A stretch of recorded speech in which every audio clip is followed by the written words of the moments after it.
Hello friends, good morning.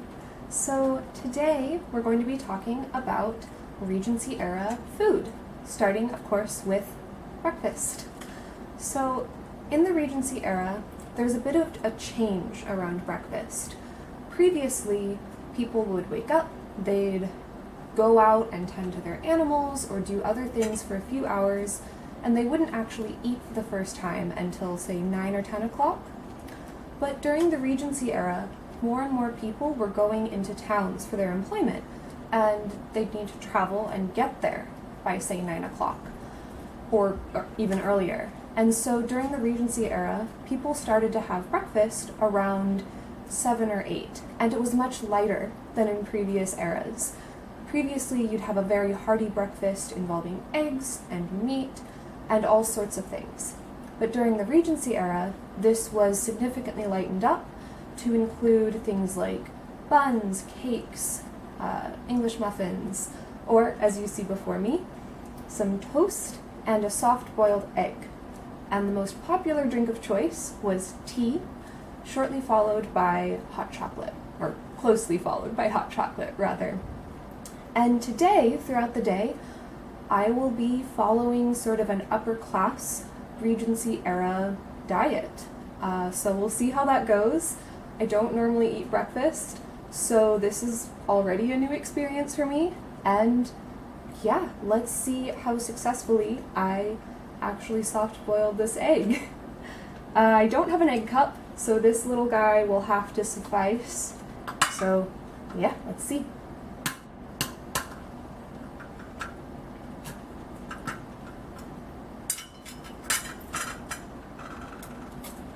Oh, it feels a little soft. Maybe I did it, guys. Oh, I did! Oh my gosh, yolk. Look at that. I did it. So during the Regency Era, they typically crack their egg, just like you saw me do there. And I don't quite understand why, because it's very difficult after you get it open to then eat it. I guess an egg cup would make it easier because you could take the top off and then scoop the egg out of its own shell. But since I don't have one, I'm having to do this really messy thing where I just pull the shell away. So I'm gonna go ahead, I'm gonna dump this yolk all over my toast because it's gonna be delicious.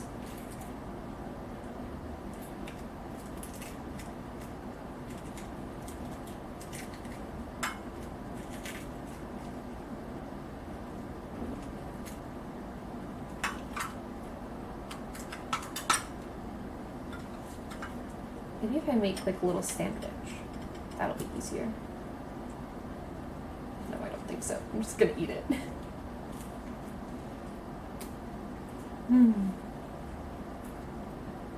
So, excuse me. So this breakfast, of course, isn't that different from modern breakfasts, but later on throughout the day, I will be following actual Regency Era recipes, which should be an adventure in and of itself, because of course they didn't give exact temperatures for things. They would just say things like, until the oven barely warms your hand, or that sort of description for heat. So I will get back to you at around 1 to 3 o'clock when it will be tea time. Hello. So it's been a few hours, and it's about 1 o'clock in the afternoon now. And this is the earliest time that they would have had tea in the Regency Era. So as you can see, I have my Earl Grey tea. I also have some cakes that are called queen cakes, which were popular from the Middle Ages through the Regency Era and beyond. And they're made with rose water, some dried fruit. Cakes with fruit were very popular in the Regency Era. And also some spices, which is sort of a hint back to the Middle Ages and what was popular then. I also have my tea sandwich. These traditionally would have been served on a tray, stacked in sort of this pyramidal shape, sort of like I've done with the cakes. And at tea you'd have all sorts of biscuits and cakes, cupcakes, sweet things, savory things, cheese, fruits, and of course tea. and this was eaten in the afternoon. Lunch wasn't really a thing yet, and a big part of why afternoon tea became popular was because breakfast was getting pushed earlier and earlier. So by afternoon, people needed sort of a pick-me-up. They needed something to tide them over until dinner, which would be served at, say, 5-ish in the evening. And if you think about it, going from 7 to 5 is pretty long, so I would want something too in the afternoon. And afternoon tea had started to become popular just previously. It was still pretty new in the Regency era as a concept, and it would develop further in the Victorian age to sort of the classic high tea that we think of, that's really decadent, and tea time got pushed later as well to sort of take the place of the really extravagant dinners that were more popular in the Regency era. So without further ado, I'm going to try one of these cakes. I'm very interested to see how they taste because there's only a very small amount of nutmeg in them, and they're supposed to be spiced, so let's see. So there definitely is the tiniest hint of nutmeg. Personally, I like spices a lot, so I would probably add more if I were to make this recipe again. But I think at this time spices were very expensive, and it's just not as popular to have heavily spiced things anymore. So I think this is very representative of cakes at that time. So I'm going to pour myself a cup of tea, and I will finish this meal and catch up with you guys in a few more hours for dinner. So yeah, dinner and then supper. I constantly get those two swapped around, so dinner is next. See you in a few hours. Hello. So it is about 5 o'clock, which means that it's Regency era dinner time. So in the Regency era, dinner would be a meal eaten before you go out to the theater or something. If you're going to have important guests over, as I mentioned in my first video on the Regency era, it could consist of as many as 10 courses. The first course was usually something like vegetables, although with lots of melted butter, or like a soup or something like that, often followed by something much heartier. So in this case, I have some steak. This is rump steak, and in the Regency period, as in most periods, everything from the animal is used. So this is a rump steak, but you'd also use all the various parts for different types of soups and pies and all sorts of things. And then the vegetables I have here are some pickled vegetables. Now, the upper classes still didn't eat tons of vegetables in the Regency era because at this time there was still some suspicion that vegetables might not be good for you, which was a belief held for a long time. And so they often served them pickled or drowned in butter, like I mentioned. The drowning in butter was less as a safety precaution, which is what the pickling was, and more to show off how wealthy you were, because butter sometimes could be more expensive than meat. And so if you're serving these luxurious dishes with lots of butter, then it really tells how wealthy you are. Another thing that would happen at dinner is you would frequently have dinner with wine. If you were a lady, you could have something stronger if you were a gentleman, but ladies typically... Oh, hello sun. I apologize if the lighting is weird. The sun is just peeking out. But as I was saying, ladies typically had wine or sherry, and gentlemen might have something stronger than that, or wine as well. They would also drink ale, and I'm sure you've noticed throughout this video that I haven't had any water. And in the Regency era, water wasn't a common drink, as it was often unsafe to drink. Effective sanitization methods weren't widely available other than boiling, which is basically why tea was safe to drink and water wasn't, or fermentation. So that's why a lot of alcohol is seen at this point. In fact, a very frequent beverage was beer. Beer was drunk all the time, essentially as a replacement for water. But these people weren't going around drunk. The beer then was much weaker than the beer now. And so it essentially had just enough alcohol in it, just enough fermentation to kill off and outcompete any bacteria. So it was then safe to drink.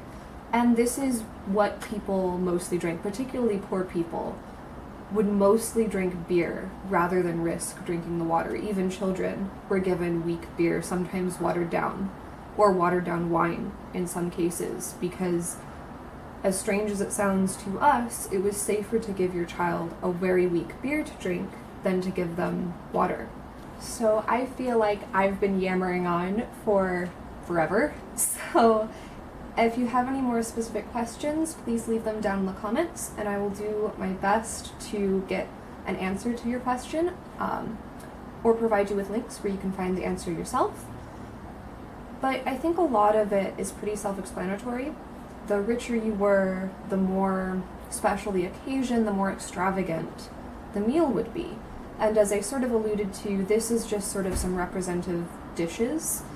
In a real Regency dinner, if you were wealthy enough to be having things like butter sauce, then it would be more courses. You'd have a pie course, you'd have bread, you'd have all sorts of other things, and also very extravagant desserts, and more alcohol after dinner, just like we have today. So without further ado, I'm so excited to taste this for the first time. It smells delicious, so I'm gonna get into it. Guess I'll go this way.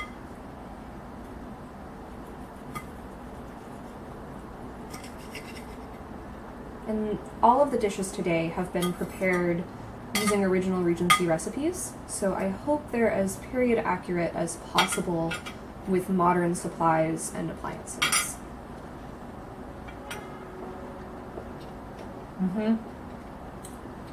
It's delicious.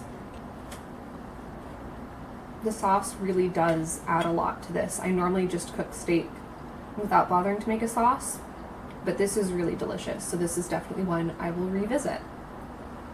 I've had pickled vegetables before, so I don't think it'll be very exciting to see me try those, but I will see you in a few hours for the last meal of the Regency day, which is supper, which is typically eaten sort of after an evening's entertainment.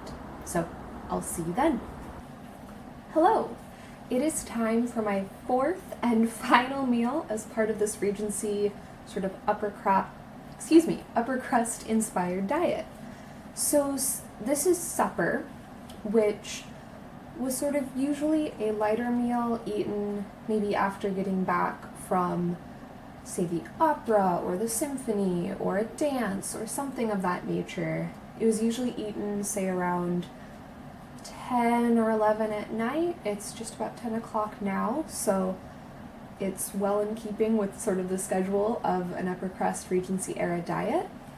And it could be something like a soup or a warm drink, but the main idea is that it's just something light that right before you go to bed you consume, and then you're full for the night after going out and enjoying your evening. You have something just to tide you over until breakfast the next morning.